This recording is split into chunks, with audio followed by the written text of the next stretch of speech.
I'm Sean Aylmer, and this is Fear and Greed's Sunday feature interview. I'll be back again tomorrow with another weekday episode of Fear and Greed, the normal mix of business news and interviews that sets you up for a successful day. In the meantime, enjoy our Sunday feature interview.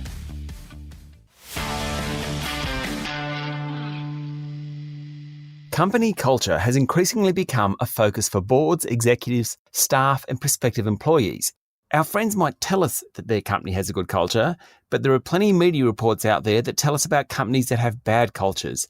Intuitively, we know that we want to work in a good culture, but how do we define it? How do we deliver it? Which sort of company culture works best? Katy Stevens is Vice President, Asia Pacific at the employee experience platform Culture Amp. Katy, welcome to Fear and Greed. Thanks for having me. Now, I know you're in Melbourne, Katy. How good is it to be out of lockdown? It is amazing. It's amazing. Look, it was a really tough few months, I think, for everyone, even those of us who believed in the approach and wanted to see a real change in sort of the numbers that we had. But it feels amazing to not only have my 6-year-old child back at school, that was the big celebration I had, but to also be rewarded with these days and days of zero infections and zero deaths. So it feels great, and it feels great to be heading into summer and to Christmas with a positive outlook rather than the grim outlook that we'd really been struggling with the last few months. Tell us a bit about yourself and how you ended up as Vice President of Asia Pacific at Culture Amp. Yeah, I actually joined Culture Amp over 5 years ago. We were about 20 odd people and we just raised our first round of funding. And I joined Culture Amp after a few years at Microsoft, a very large, very complicated global organization. And I was drawn to Culture Amp because I've been passionate about people, about company culture, and also, frankly, about these fast growing companies for quite a while. And Culture Amp was this magical combination for me of an organization really driven by a purpose to improve a world of work for companies everywhere. It had an amazing founder team that were based right here in Melbourne. That's so rare to find that kind of opportunity here. And I immediately connected with both that purpose and, frankly, the opportunity that I thought at the time that Culture Amp had. And I'd actually spent my 20s researching and teaching in, of all things, cinema studies. And when I met with Didier, one of our founders and our CEO, we not only connected over both the opportunity that Culture Amp had and the purpose, but we also ended up connecting over his background in film and in visual effects, and my 20s spent studying those very things. So it was a real meeting of the minds. And over the past 5 years, I've had an incredible opportunity to both contribute to and learn from the growth that we've had as a company, but also all the incredible organizations that we work with who are all on this same culture first journey that we're on. So Culture Amp now has a customer base of over 3,000 companies, so that gives you a pretty strong base of knowledge to work from. How do you define company culture? Yeah, we obviously have long had our own opinions, but we're always learning from these organizations that we work with. I think a foundational piece of thinking about company culture actually comes from Didier, who I mentioned before, who's our founder and CEO. He's known for this phrase that brand is a promise to a customer and culture is how you deliver on that promise. I think thinking about culture in those terms really helps, frankly, even otherwise skeptical people understand that culture isn't something that's soft and fluffy. It's actually hugely foundational to how you deliver on your brand, how you deliver services, how you deliver what your organization is built for to your customers or your stakeholders. And culture is not something that just happens by accident. You know, the way I see it, the way I've observed it in lots and lots of companies, is that it's a combination of very specific intentional design. You know, you need to make specific choices about the culture that you want to create. And then it's also about nurturing the norms and the behaviors that reinforce that. And those kinds of elements include things like your values, how your organization is designed, how you measure and recognize the performance of your people. And then really, really important, obviously to us, is how you capture feedback and then iterate on your culture as you go on. So it's not a fixed mark, in other words. No, I mean, culture is never done. I think it's really important that if you're starting a company or if you're almost rebooting a company, that you do set out with this level of intentionality and a sort of design mindset. But the people that you bring into the organization, the changing conditions of the organization, the external factors, whether it be changes in the industry, in the economy, you need to be open to iterating, but it should never be accidental. It should always be intentional. Stay with me, Katy. We'll be back in a minute. I'm speaking to Katy Stevens from Culture Amp. So brand is a promise to a customer and culture is how you deliver it. What's the power of having a good company culture? Where have you seen it go right and wrong? Yeah, culture is essential to organizational success. And we study leading companies that put culture first, that really recognize that people and culture are a means of achieving success. It's not a trade-off. It's not an alternative. If you think about it, employees are usually often the biggest cost as an organization. So being able to grow those people, invest in the culture that those people are working in, you actually get the chance to make those people your biggest asset too. And so when it goes right, what you see is organizations designing and nurturing a culture that really specifically helps them deliver on what they need to out in the market or to their stakeholders. And when it goes wrong, you have a clash of interests.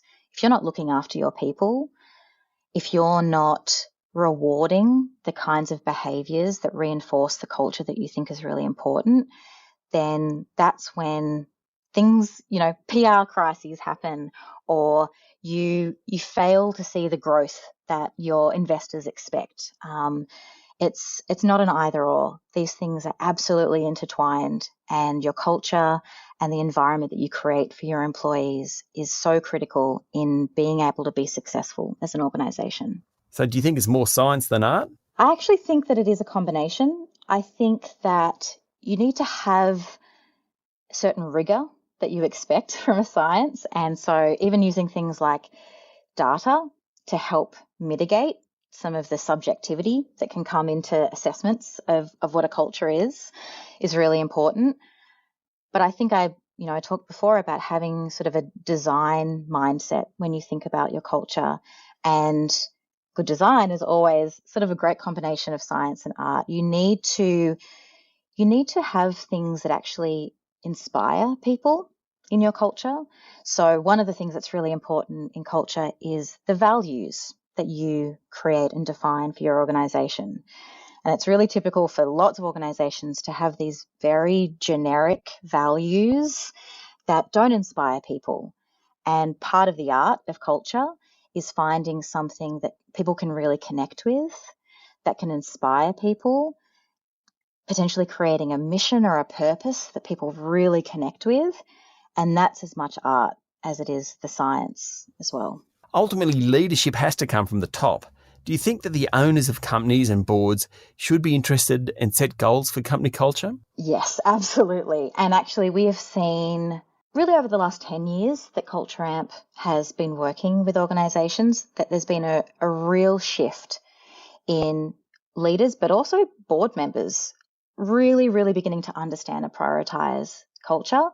And the ones that don't get left behind. And sometimes in some industries, like in financial services, some of that can come out in terms of prioritising, what their culture around risk looks like. So there are often very tangible consequences for not prioritising these things. But even in a general sense, leaders and board members, they need to be setting the strategy and the priorities around culture. They need to be providing input around things like the organisational design, the rewards and recognition that go into reinforcing the kinds of outcomes and behaviours that are really core to culture. And you have to design your organisation and your culture for the outcomes that you want. And if leaders and board members don't understand and aren't making an investment in that, then they can be crafting the most wonderful strategies in the world. They can be setting KPIs and goals and really focusing on those measurable things that business leaders are really familiar with.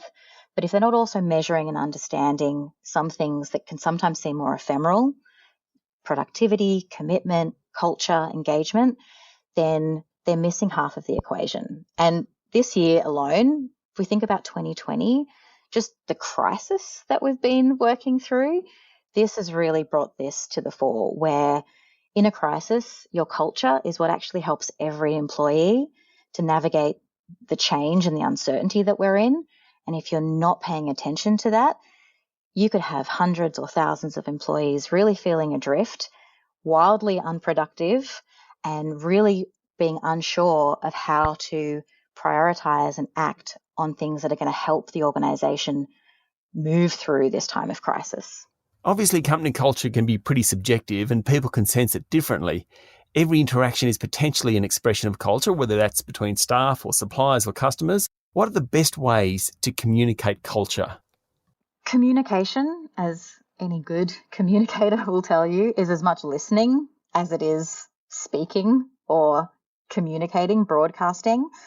And that's a really critical part of defining and crafting and nurturing culture. So listening obviously can happen through individual relationships. This happens through conversations between people, between leaders and individuals or leaders and teams, and also through the feedback that you're getting from individuals from across the organisation. And where you can get that feedback and actually capture that data, it can really mitigate a lot of the subjectivity that can play a part in how people are assessing, understanding, or acting on their culture. So that listening piece is so critical in that communication of culture. The other side, which I think we can't underestimate or overstate, is leadership. And when I say leadership, I don't just mean what leadership says, but what leadership does. And what leadership does, and also importantly, who is recognised and promoted into leadership, these are some of the strongest signals of what a culture is and what a culture values as an organisation. So being really conscious of the behaviours and the cultures that are created and reinforced by leaders, what those leaders are modelling, is a critically important part of how culture is communicated. Yeah, it's where the walk meets the talk, isn't it? Absolutely. And people pay attention to how leaders behave, not just what they say. Looking at some of the measures, Net Promoter Scores, employee alignment and engagement ratios, and pulse surveys are just some of the different measurements that we might see. What are the best ways that culture can be measured? Yeah, measuring culture, we typically work with organisations who do that in three sort of main areas. There's the organisational level. Then there's understanding and measuring culture at the team level. And then you also get down to the individual. So we work with 3,000 organisations around the world. At the organisational level, we're typically doing that through things like engagement surveys, where they're understanding commitment, pride, other elements that actually are tied really closely to key business outputs like profitability, innovation, retaining your employees. At the organisational level, we also work with organisations who are using pulse surveys, so more regularly checking in, maybe on specific topics, especially in a year like this year, around well-being or diversity, equity and inclusion. Those are things that can be specific to the organisation, or like in 2020, there will be really specific themes around culture that we're seeing people at the organisation level taking the temperature of, measuring pretty regularly. At the team level, you can be looking at how effective teams are in working together. And at the individual level, there's obviously things like development. How are people feeling about how they're progressing? What is the feedback they're getting from their peers about how they're actually performing? And then looking at individual performance, we're actually measuring how the culture helps people navigate their work, the impact they can have, how they're growing. So organisation, team and individual are really the three main levels that we can best measure and understand and act on culture. And there's a number of different instruments and ways that you can do that we work with organisations on. So at the organisation, team and individual level, do you see the work of Culture Amp to assist line managers in creating a good culture? Yeah, actually managers and leaders, not just the most senior leaders in organisation, are just this key element of culture, because at the individual level, they're the group who are most supporting individual employees all over the organisation, right? So they're the first point of connection in both sensing and understanding challenges, in reinforcing those things that actually help to drive culture and business outcomes. And at Culture Amp, we've for some time, but really specifically in this year, been putting an additional investment in managers. And in one sense, that's helping managers get the insight that they need from the feedback, from the input, the data that we help to capture and interpret. But we've also been investing increasingly in helping managers develop the skills that will actually help them navigate this time and to support their people through that. So it's not for us just about measuring, capturing, getting insights on data, but also actually using the insights that we have from all the research that we've done and all the great culture first organisations we work with to help build up the skills and capabilities of managers and help them have better conversations, more effective conversations with their people as well. We'll be back with more in a moment. My guest this morning is Katy Stevens, Vice President, Asia Pacific at the employee experience platform Culture Amp. Have you seen an impact on company culture from the effects of COVID-19, lockdowns and working from home? Yeah, it's so interesting. Obviously, this year has been a year unlike any other.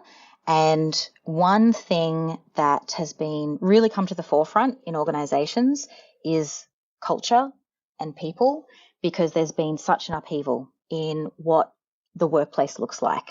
And when you don't have the same work environment that you did last year, you come to realise that a lot of the connective tissue that is required to help an organisation be effective is happening through the culture and is happening through interpersonal relationships. So we observed pretty early on, especially with the organisations we work with, who are, some of the most people-focused organisations around, we actually saw things like employee engagement tick up in the first couple of months that people shifted, largely because individual employees were actually feeling quite supported and feeling heartened by the response that their HR teams, that their leadership was showing in adapting to the crisis, in doing everything they could to help them get set up and be successful. What we have seen over the last couple of months, though, is as this has stretched on, there's an element of fatigue, of stress and anxiety, and actually things have dipped back down because I think everybody's now adjusting to this isn't just a moment in time where we can all come together and actually we can respond and feel a sense of connection and togetherness with that. Now we're just dealing with the fact that this situation we're in is kind of the new normal for a while at least. And that's something that organizations everywhere are grappling with, is what are we doing for the long haul, and how do we actually set ourselves up, our culture up, our people to navigate this enduring part of the pandemic. Now that lockdowns have lifted around the country, there's a fair bit of reflection happening. People saying that was really hard. How did we get through this? Are you seeing some of that coming through as well? Yeah, look, I think speaking of the early months of COVID bringing people together, I think that right now, especially in Melbourne, there is a sense of relief where we're seeing a little bounce back, but there is a level of adjustment, of people risking burnout from just months and months of not even just lockdowns or not being at work, but just this sort of volatility. I remember there was a tweet that did the rounds in March or April, and we at a Culture Amp really connected with this, and it became a bit of a mantra when we were trying to make sense of what was going on. And I think it was something like, you're not working from home, you're at your home during a crisis trying to work. I hate quoting tweets. It makes me sound like very insubstantial, but it just really communicated that, oh yeah, it's not just like we're in a typical remote working model right now and, oh, we're all getting used to like flexible working arrangements and like setting up our computers at home. This is a remote working environment like no other. And organizations really quickly realized that. So when this crisis is one that, yes, it has different periods of intensity, but when it's something enduring, there is just a real test to not only how organizations and cultures adapt, but just how individuals can see it through. So burnout risk is something that we and a lot of companies we work with are seeing. And so there's a big focus on helping managers identify those kind of early signs of burnout in themselves and the people that they work with. And then at the organizational level, thinking about what are those things that an organization can do to help people recognize those things in themselves, but also support them, because this is not going away anytime soon. And we're going to learn a lot about how to set up workplaces for the future based on the things that we learn this year and into next year. So can you give us any of those lessons? If this is the new normal, are there any tips for remote working, staying connected to work, operating from home, that type of thing? Yeah, look, I think there's lots of great advice, around like individual rituals, things like that. But if I think about those things that an organization can be really planning for, something that we've seen, heard, and experienced for ourselves is how in this environment, great one-on-one conversations are more critical than ever.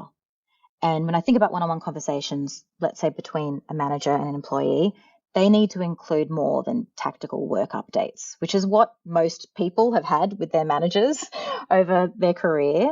But in this sort of environment where people are at risk of isolation, of being disconnected from the bigger context of really just potentially struggling with their own kind of predicament, managers need to be seeking to understand a much more holistic picture of what's going on for each employee when we aren't just bumping into each other at the office. And remote work, really requires us to find new ways to engage with each other, to deepen connections, to sort of proactively build culture in ways that we don't have at our disposal anymore. We can't be putting posters up on the wall in the office to like tell people, the things that we value. So things like creating new rituals that are remote friendly, opportunities to build connection and to sort of maintain our humanity and sense of belonging. Those things are really important in this environment because people just can become very isolated and their own sphere of connection shrinks. And so does their context, their visibility into what's happening into their broader team or the organisation. Let's say that this conversation on company culture is entirely new to someone in the audience. No matter what role in a business they might have, what are the top 3 tips you'd give them on setting the right culture for their company? Defining your values early and making those values meaningful, specific, maybe a little creative, but definitely not generic, because the values that you create and then the behaviors that you articulate and reward that reinforce those values are like the DNA of the culture. So you want to be really specific about that really early on. And yeah, you want to be artful in those, because if they just sound like the values of any other organization in the world, people aren't going to be able to connect with them, and they're not going to guide how people behave in an organization. Second, like once you've actually got those values defined, once you've got a sense of what that design of what your culture should be, hire and also develop people internally who deeply connect with those values, your company mission, your purpose, because those individuals will amplify your culture and they'll model the behaviors that define it. And so you become less dependent on just the owners, the founders, the senior leaders, because you're actually dispersing that alignment with your culture and your values throughout the organization. So hiring and developing those people that have that connection is really important. And I think being prepared to make mistakes, find your way back to the core of who you are, being willing to adapt and iterate, that's sort of the last piece. Like, you always want to be intentional. You don't want it to happen by accident, but culture is never done. And you need to be open to hearing from your people, seeing what is manifesting and adapting when you need to. 2020 has obviously been an exceptional year for a lot of reasons. How has COVID-19 and lockdowns affected your business, your staff and clients? Culture has actually really come to the forefront of how companies are managing 2020. And fortunately for us, Culture Amp has actually been a really critical tool for many organizations to understand how their employees and also their culture are responding.